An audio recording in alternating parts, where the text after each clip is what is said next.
ఇలా ప్రభువునందు బ్రతికిన వాళ్ళకి ఏ భయం లేదు? చావు అనే భయం లేదు. వాళ్ళు ఎక్కడికి వెళ్ళిపోతారో క్లారిటీ ఉంది కాబట్టి చావు అనే భయం వాళ్ళు ఏం చేయలేకపోయింది. ఈరోజు చావు అంటే భయం వేస్తుందా? చచ్చిపోతే ఏంటి అన్న ప్రశ్న వస్తుందా? అయితే మనకేం లేదు, ఒక క్లారిటీ లేదు, ఎక్కడికి పోతామో తెలియదు కాబట్టి చావు అనగానే చాలా భయం. నిజమండి, కొంతమంది భక్తులు చూస్తున్నాం, బైబిల్లో కాదు కానీ మన గతంలో పూర్వంలో ఉన్న భక్తులు చూసినప్పుడు 2 కిడ్నీలు ఫెయిల్ అయిపోయినప్పటికీ ప్రభు పరిచర్లో ఉన్న సేవకులు కనిపిస్తున్నారు. పైగా వారి పెదవులపై చిరునవ్వు ఎప్పుడు చెరిగిపోలేదంటండి. నిజంగా చెప్తున్నాను, పెదవులపై చిరునవ్వు ఎప్పుడూ చెరిగిపోలేదు. మేము విజయవాడలో ఒక గ్రామానికి వెళ్ళాం. అక్కడ ఒక పాస్టర్ గారికి 84 సంవత్సరాలండి. 84 సంవత్సరాలు అయ్యుండి ఆయన మమ్మల్ని పిలిచాడు, మాతో వాక్యం చెప్పించాడు. మేము ఏది తింటే అదే తిన్నాడు ఆయన. అంటే మేము చికెన్ తింటే 87 ఏళ్ళ పెద్ద ఆయన చికెన్ తింటున్నాడు. ఆ రైస్ గట్టిగా ఉంది, పెద్దవాళ్ళకి అరగదు, కానీ మేము తిన్నదే ఆయన తింటున్నాడు. మేము 11:30కి తింటే ఆయన 11:30కే తింటున్నాడు.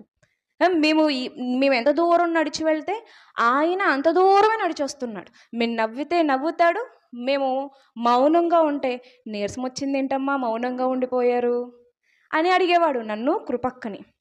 ఈయన లైఫ్ స్టైల్ చూస్తుంటే ఎంత ఆరోగ్యమో ఎంత బలమో అనిపిస్తుంది. కానీ నిజానికి ఆయన చెప్పాడు హార్ట్ ప్రాబ్లం ఉంది, లంగ్స్ మొత్తం ఫెయిల్, అసలు లంగ్స్ ఆయనకి ఫుల్ ప్రాబ్లం అంటండి. ఒక్కొక్కసారి శ్వాస అందదంట, ఊపిరితిత్తులు పోయాయంటండి, గుండె పోయిందంటండి. ఎప్పుడో ఇంచుమించు 15 ఏళ్ల క్రితం, అంటే 70 ఏళ్ళు క్రితం ఆయనకి 70 సంవత్సరాలు ఉన్నప్పుడు చచ్చిపోవాలి. ఇప్పుడు 84. కానీ ఆయన ఎంత సంతోషంగా తింటున్నాడు, హాయిగా నిద్రపోతున్నాడు, 3వ ఫ్లోర్ 4వ ఫ్లోర్ ఎక్కొచ్చేస్తున్నాడు మాతో.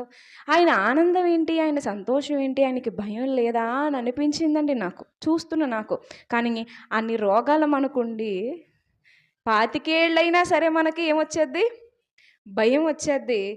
గుండె లివరు ఆల్రెడీ ప్రాబ్లం కదా, మన భయానికి ముందే ఆగిపోద్ది అది. ఏమండి, భయం, చావు భయం లేనోళ్ళు చావుని జయిస్తారు ప్రియమైన వాళ్ళారు. ఈరోజు మనకు అన్నీ భయాలే. ఎందుకంత భయం అంటే ఒక్కటే, ఎక్కడికి వెళ్ళిపోతామో తెలియక, ఎక్కడికి వెళ్ళిపోతామో అర్థం కాక, నా పరిస్థితి ఏంటి అన్న ప్రశ్నకు సమాధానం లేక. ప్రియమైన వాళ్ళ ఒక విషయం మాత్రం జాగ్రత్తగా గమనించండి, 2024 వరకు ఈ ప్రశ్నకు ఏ సమాధానం లేకుండా బ్రతికేసాం. మనలో చాలామంది అలా బ్రతికేశారు. అందరినీ అనంటున్నాను కానీ చాలామంది అలా బ్రతికేశారు. ఎవరన్నది ఎవరికి వారుగా తెలుసు. మళ్ళీ దీనికి ఎక్కడికో వెళ్ళిపోయి అప్లికేషన్ పెట్టి దీనికి సమాధానం చెప్పండి అని ఈ ప్రాసెస్ ఏమీ లేదు. 2025లో దేవుడు మీతో మొదటి ఆదివారం రోజు మీతో మాట్లాడుతున్నమాట, ఈ సంవత్సరం అయినా నీకు ఏం పోవాలి, మరణ భయం పోవాలి. దాని అర్థం ఏంటి? మరణ భయం అంటే అర్థం ఏంటి? ఏ పిల్లవాడైనా అమ్మో స్కూల్ టైం అయిపోయిందని భయపడతాడా? సంతోషపడి ఇంటికి వెళ్తాడా?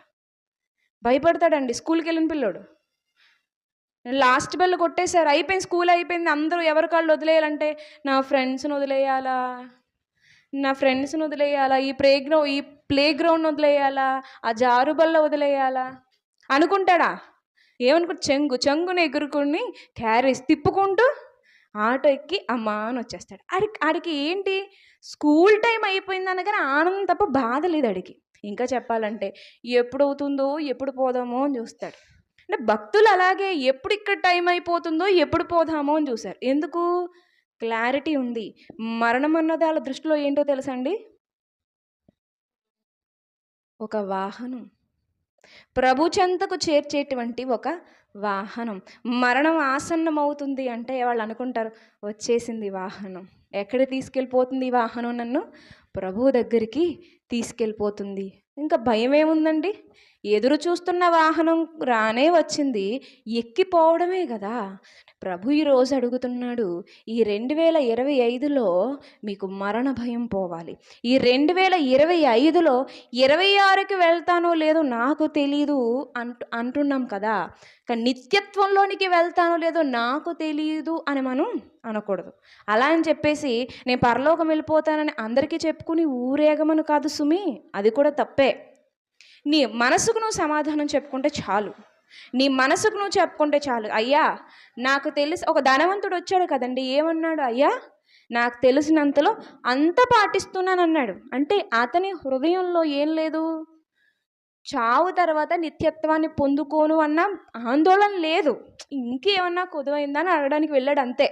అర్థమైందండి? అంతకు మించి తప్పేం లేదు. ఆ ధనవంతుడు అన్నీ పాటించాడు. అతని దృష్టిలో పరలోకాన్ని నేను వెళ్ళిపోతానన్న క్లారిటీ ఉంది. కానీ ఇంకా ఏదైనా ఉందా? ఇంకా ఏదైనా ఉందని ప్రభువు దగ్గరికి వెళ్తే ప్రభువు చెప్పాడు. ఆ స్థితిలో మనం ఉండాలి. ఎలా ఉండాలి? తెలిసినవన్నీ పాటించేయాలి. కోపము, క్రోధము, కక్ష, అసూయ, విమతములు, భేదములు, అభిచారము, ఇవన్నిటిని జయించి అప్పుడు ప్రభువా నేను నిత్యత్వం వెలుటకు నేను ఇంకా ఏం చేయాలి? అర్థమవుతున్నాయి నా మాటలు?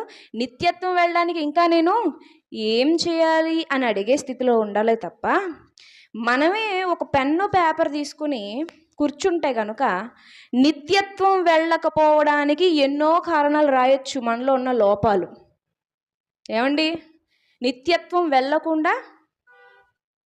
నిత్యత్వానికి వెళ్ళకుండా నన్ను ఆపుతున్నవి ఏంటి అంటే పెన్ను పేపర్ పట్టుకుంటే బోల్డ్ విషయాలు వచ్చేస్తున్నాయి. ఏ విషయం రాకూడదు. నేను నిత్యత్వం వెళ్ళకుండా నన్ను ఆపేది ఏంటి అంటే ఒక్క విషయం రాకూడదు అక్కడ.